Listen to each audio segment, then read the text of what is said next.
Патруль радио Ростова. На улицах города. Дежурный экипаж. Денис Малышев. Слушай прямо сейчас. Реальные зарплаты ростовчан, как в общем-то и всех россиян, могут существенно сократиться к концу этого года. Такой прогноз сделали эксперты консалтинговой компании Hey Group. По данным аналитиков, за первую половину года рост номинальных зарплат в России составил почти 7% и с тех пор не изменился. С учетом инфляции, которая к сентябрю достигла почти 6%, реальные зарплаты к осени увеличились незначительно. Эксперты предупреждают, к концу года динамика реальных зарплат может и вовсе уйти в минус. Ведь Центральный банк прогнозирует ускорение инфляции уже до 8%.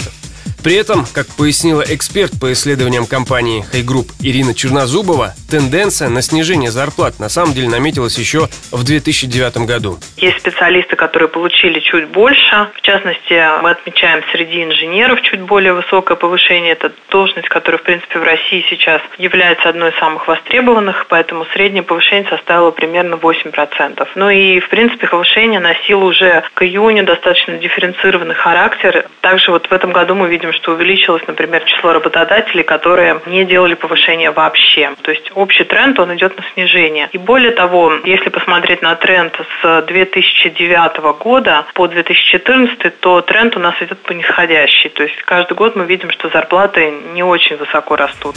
С результатами исследования согласна аналитик экономической экспертной группы Мария Иванова. По ее мнению, это логично, ведь надвигается кризис, и многие уже сейчас живут в его ожидании. Прошлый год, начало текущего года, если где-то и росли заработные платы ускоренными темпами, то это в бюджетных секторах. В медицине, в образовании, предоставлении социальных услуг, госуправлении наблюдался ускоренный рост заработных плат. И, собственно, за счет этих секторов у нас нормальные показатели были по итогам, допустим, прошлого года. Если брать промышленность, сферу услуг, частный сектор, то там замедление уже на протяжении достаточно длительного промежутка времени. Поэтому очевидно, что в частном секторе тоже не ожидается никакого положительного импульса. Поэтому это первое, кто пострадает. В государственном секторе тоже будут сокращаться темп прироста.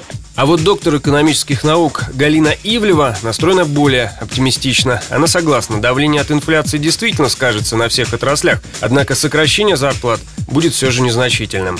Поскольку действительно у нас инфляция вышла на уровень, который в начале года не прогнозировался, прирост зарплат у нас в этом году, номинальной зарплаты, где-то на 4-7% рассчитывался. Эти неожиданные пункты инфляции, конечно, съедят прирост. Но насчет уменьшения реальной заработной платы, если он и будет, я думаю, не критично, 1-2%, не больше. Если речь идет о реальных заработных платах, то абсолютно все сектора будут испытывать инфляционное давление на себе. А реальная зарплата, она не зависит от отраслевой специфики, она зависит от общего уровня инфляции в экономике.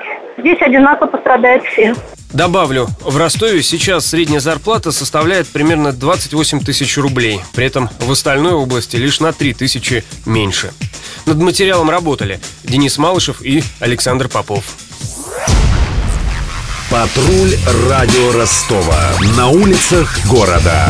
Прямо сейчас. Телефон горячей линии 220 0220.